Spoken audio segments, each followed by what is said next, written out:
Salut à tous, c'est Joris, j'espère que vous allez bien. On se retrouve pour un nouveau 10 minutes crypto qui va être très chaud aujourd'hui. Je sais pas si je vais tenir les 10 minutes parce que on a énormément d'actualités très chaudes, notamment autour de Binance qui subit vraiment un gros FUD en ce moment. Donc on va faire le point, je vais vous donner les informations qu'on a à notre connaissance en ce moment sur le dossier. Et je vous dirai aussi ma stratégie si je suis en train de retirer mes fonds de Binance ou non, ce que je prévois de faire. Voilà, vous saurez tout sur ce sujet. Et puis on aura aussi une grosse partie du côté de l'analyse technique parce que le Bitcoin est un petit peu en train de se réveiller. Au moment où je tourne la vidéo, il est 13h à peu près. Donc les chiffres de l'inflation américaine ne sont pas encore sortis. Donc vous, quand vous verrez la vidéo, potentiellement, il y aura eu encore beaucoup de mouvements. Mais vous inquiétez pas, je vais vous donner les niveaux clés à surveiller, notamment sur du journalier, histoire que voilà, on ne regarde pas à la minute près parce que dans ces moments-là, il y a énormément de volatilité.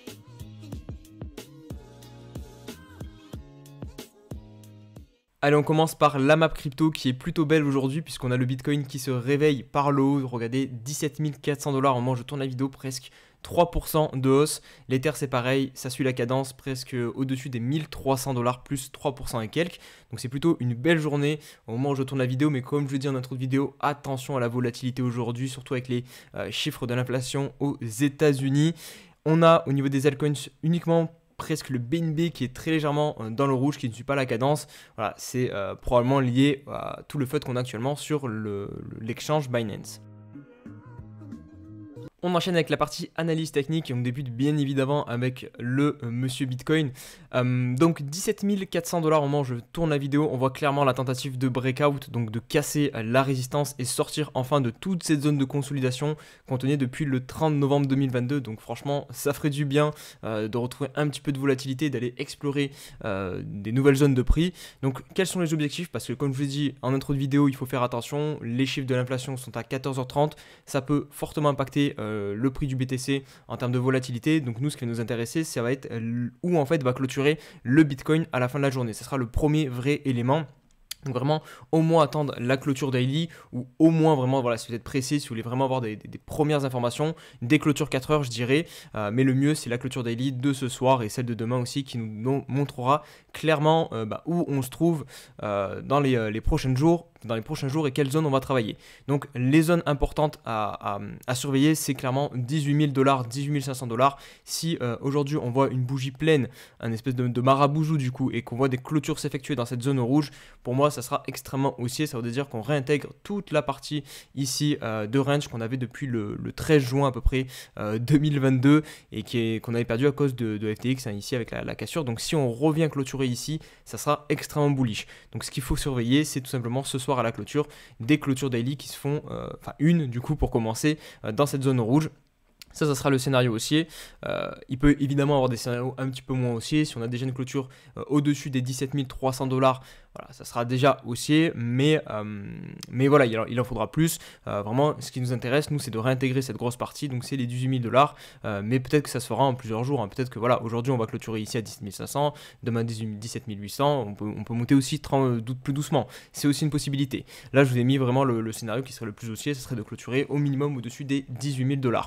A l'inverse, les scénarios baissiers, ça serait quoi? C'est le pire, je dirais, ce serait de venir s'intégrer dans cette zone des 18 500 $ et de venir clôturer beaucoup plus bas. Alors le pire du pire, ça serait sous les 17 500, là ce serait vraiment une catastrophe. Donc avoir une énorme mèche ici et on clôture en dessous, ça, là pour le coup, ça montrerait qu'on a eu une énorme chasse à la liquidité et qu'on réintègre sous les résistances, donc ça serait pas top du tout. Donc voilà, ça serait le scénario plutôt baissier. On va basculer vite fait sur le 4 heures aussi pour affiner un petit peu plus, pour bien voir la sortie du range qu'on est en train d'effectuer. Donc à voir si elle va se poursuivre avec, comme je vous dis, les données de l'inflation à 14h30. Mais pour l'instant, ça part du bon côté et ça fait plutôt plaisir. Donc voilà, vous avez concrètement les zones à surveiller sur le BTC et je vais vous passer rapidement le SP500 parce que lui aussi du coup c'est à surveiller, hein, c'est toujours corrélé avec le Bitcoin, les marchés américains. Et regardez, on s'éloigne de cette fameuse zone très importante que je vous avais dit, les 3900 points. On est de retour à 4000, on pousse, donc c'est parfait. Le dollar pour l'instant, lui, en revanche, il se maintient sur ce support. On n'a pas encore la cassure franche de ce support, donc à surveiller.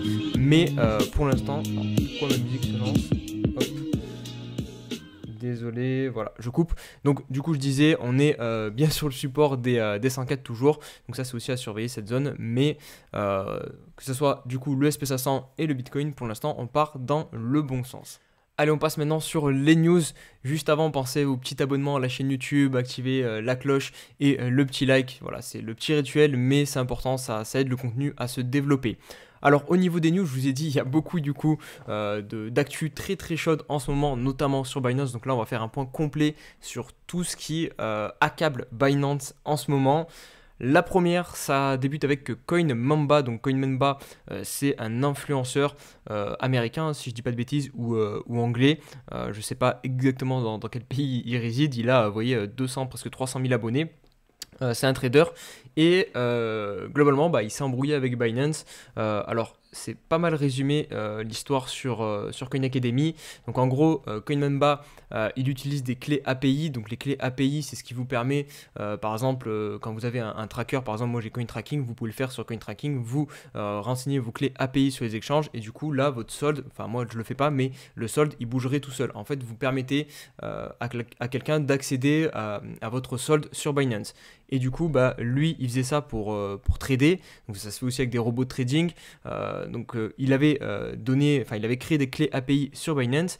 Et récemment, il s'est fait voler ses fonds via une faille dans ses clés API. Et du coup, il est allé s'en prendre à Binance et notamment à son service client.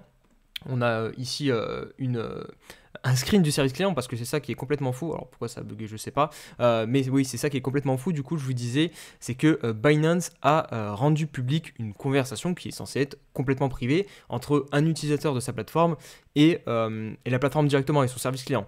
Donc voilà, Binance a rendu ça public. CZ s'est embrouillé aussi directement avec CoinMamba sur Twitter, donc c'est assez fou parce que tout simplement en fait CoinMamba, comme je vous disais, réclamait de l'aide de la part de Binance parce qu'il estime que c'est aussi de leur faute. Il y a eu un problème, voilà, ils pensent que la faille vient de chez eux, alors que Binance dit non, la faille peut venir de chez toi, c'est pas de notre faute, donc nous on n'a rien à voir là-dedans. Donc voilà, et CoinMamba derrière les a menacés, leur a dit qu'il allait faire couler l'échange, etc., etc. Et du coup, CZ a dit ouais, nous on veut pas d'un mec comme ça sur notre échange, un mec déraisonnable. On va, non c'est pas ce tweet là, on va te radier de notre plateforme. Donc ils ont bloqué son compte, mais ils lui ont permis, enfin ils n'ont pas bloqué les retraits, donc il pouvait toujours retirer l'argent qu'il avait sur son compte. Mais ce qui est choquant du coup dans cette histoire, c'est que Binance a publié des données qui étaient censées être privées. Donc ça, l'échange entre l'utilisateur et Binance, donc ça c'est le premier petit drama ou moyen drama, appelez-le comme vous voulez, qu'il y a actuellement sur Binance. Deuxième petit drama qui est arrivé ce matin, alors lui je pense que c'est le plus petit drama, mais ça reste quand même suspect dans cette période. Moi je trouve que c'est la communication de Binance qui est pas top du tout dans toute cette période, et c'est pour ça vous verrez plus tard à la fin de la vidéo ma stratégie, si je sors mes fonds de Binance ou pas. Mais là c'est vrai que du coup ce matin CZ nous avertit que sur l'USDC nous a constaté une augmentation des retraits. Cependant le canal pour passer du PAX BUSD à l'USDC nécessite de passer par une banque à New York en USD. Les banques ne sont pas ouvertes avant quelques heures, du coup vous pouvez plus retirer, on bloque le truc. Donc voilà, on sait que ça a quand même du mal à passer, surtout dans des périodes de FUD comme ça, quand vous bloquez des retraits, quand vous bloquez des actions qui sont normalement légitimes, obligatoires pour les utilisateurs de la plateforme. Ça passe toujours mal, donc ça un petit peu bizarre, mais bon, ça c'est pas vraiment le plus gros du drama, ça c'est juste un petit grain de sable qui vient rajouter un peu plus au drama. Mais vu qu'on est dans une période compliquée, eh bien ça alimente le cercle pas vertueux du tout des retraits. Notamment j'avais passé un petit tweet sur Twitter qui disait que les retraits étaient en explosion là sur Binance. Il y avait une nouvelle vague de retraits, donc ça c'est tout ce que veut éviter Binance, je pense, parce que plus vous avez des fonds qui vont se retirer de Binance, plus la plateforme peut potentiellement rentrer en crise et avoir un scénario similaire à ce qui s'est passé sur FTX. Si les liquidités ne sont pas disponibles directement, s'il y a un afflux de demandes de retrait, là l'exchange au bout d'un moment il est obligé d'arrêter les retraits parce qu'il n'a plus les fonds nécessaires pour les donner aux clients. On enchaîne du coup avec les autres choses qui accablent un petit peu Binance en ce moment. On a la preuve de réserve qu'a publié Binance qui ne serait pas vraiment conforme aux audits classiques, donc face à un rapport donc, de Mazars élusif. Donc il nous dit, bon là c'est un petit peu complexe, donc je ne vais pas rentrer vraiment dans les détails, sinon la vidéo elle ne durera jamais 10 minutes, mais en gros, il n'y aurait pas forcément 100% des actifs qui seraient backés en 1 pour 1. Ils auraient fait des espèces de petits montages financiers à base de prêts, enfin bref, des choses pas très nettes apparemment. Donc là c'est l'autre grosse, là c'est déjà un peu plus inquiétant. Si Binance a menti un petit peu sur sa preuve de réserve, là pour le coup oui c'est sûr que c'est déjà plus grave. Et enfin, dernier dossier sur Binance, c'est la justice américaine qui vise Binance pour blanchiment d'argent. Donc là il titre le BNB Davis. Donc oui, le BNB, je vous l'avais montré en intro de vidéo, a perdu quelques pourcents aujourd'hui alors que le marché est en train de monter. Donc là c'est l'agence de presse Reuters qui remet donc de l'huile sur le feu avec un dossier complet sur potentiellement en fait que Binance aurait servi à blanchir de l'argent. Donc il y a une enquête en fait qui a débuté en 2018 avec pour objectif de statuer sur la conformité de Binance avec les lois américaines contre le blanchiment d'argent. Et les charges qui sont donc retenues contre l'échange sont le transfert d'argent sans licence, le complot pour favoriser le blanchiment d'argent et les violations de sanctions pénales. Et là donc on a comme données potentiellement en fait Binance aurait traité plus de 10 milliards de dollars de paiements pour des criminels et des entreprises cherchant à échapper aux sanctions américaines et comploter pour échapper aux régulateurs aux États-Unis et ailleurs. Donc ça, évidemment, ça va pas passer du tout et ça va créer vraiment beaucoup de feux et potentiellement aussi beaucoup de problèmes à Binance. Binance qui a évidemment tweeté que c'était faux, a démenti de toute logique pour stopper le FUD, mais ça c'est le dernier gros dossier donc qui vient accabler un petit peu Binance et alimenter tout ce FUD qu'on a actuellement sur la plateforme. Et pour clôturer la partie news, on a aussi du croustillant puisque on a SBF qui est enfin, on va dire, semble enfin arrêté parce qu'on n'est jamais sûr de rien, j'ai l'impression avec cette affaire. Donc là, il serait arrêté par les autorités aux Bahamas via un communiqué officiel donc des autorités aux Bahamas. Donc voilà, ils ont vraiment arrêté SBF. Donc là, c'est quand même du sûr à 99% normalement. Une déclaration officielle. Plus tôt dans la soirée, les autorités des Bahamas ont arrêté SBF à la demande du gouvernement américain. Ça, c'est aussi important de le préciser. Sur la base d'un acte d'accusation scellé déposé par le SDNY. Nous prévoyons de demander l'ouverture de l'acte d'accusation dans la matinée et nous aurons plus d'informations à ce sujet-là. Donc SBF est accusé de fraude électronique, de complot de fraude électronique, de fraude en matière de vente mobilière, de complot de fraude en matière de valeur mobilière et de blanchiment d'argent. Pourquoi les autorités du Bahamas l'ont arrêté? C'est parce que en fait justement cette demande qui est venue des États-Unis, ça serait pour préparer une demande pour extradier tout simplement en fait SBF aux États-Unis, donc pour le ramener sur le sol américain et le faire comparaître devant toutes ces accusations. Allez, on passe sur mon portefeuille. Donc j'ai 13 800 € aujourd'hui, donc ça remonte un petit peu avec le pump du BTC. Je pense que par contre ça remonte pas énormément à cause de notamment Binance qui baisse parce que j'ai quand même un petit peu de BNB, j'ai presque 400 €. Mais on va quand même passer sur du coup ce que je fais moi avec mes fonds sur Binance parce que je pense que c'est un petit truc qui vous intéresse. Pour ceux qui suivent assidûment la chaîne, vous savez que Binance c'était l'exchange que j'utilisais le plus.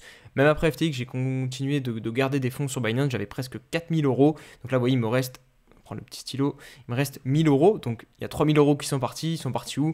Ils sont partis sur ma Ledger. Donc voilà, j'ai sorti 3000 pour foutre sur Ledger. J'ai fait comment? C'est pas compliqué. J'avais en plus 3000 € de BBSD, donc c'est pour ça là, je peux pas vraiment prendre de risque parce qu'en plus je suis exposé du coup au stablecoin maison plus à la plateforme.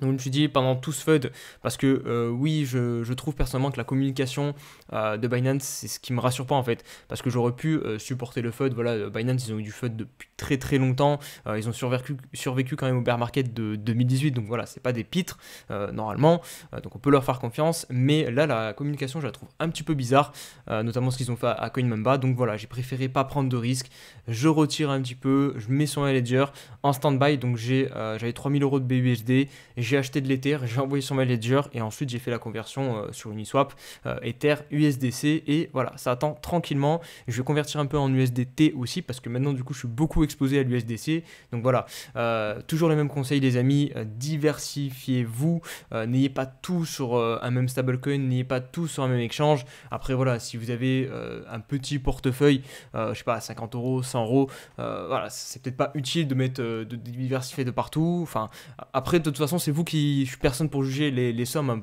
50 euros, ça peut être beaucoup pour quelqu'un. Donc c'est vraiment à vous d'établir votre risque.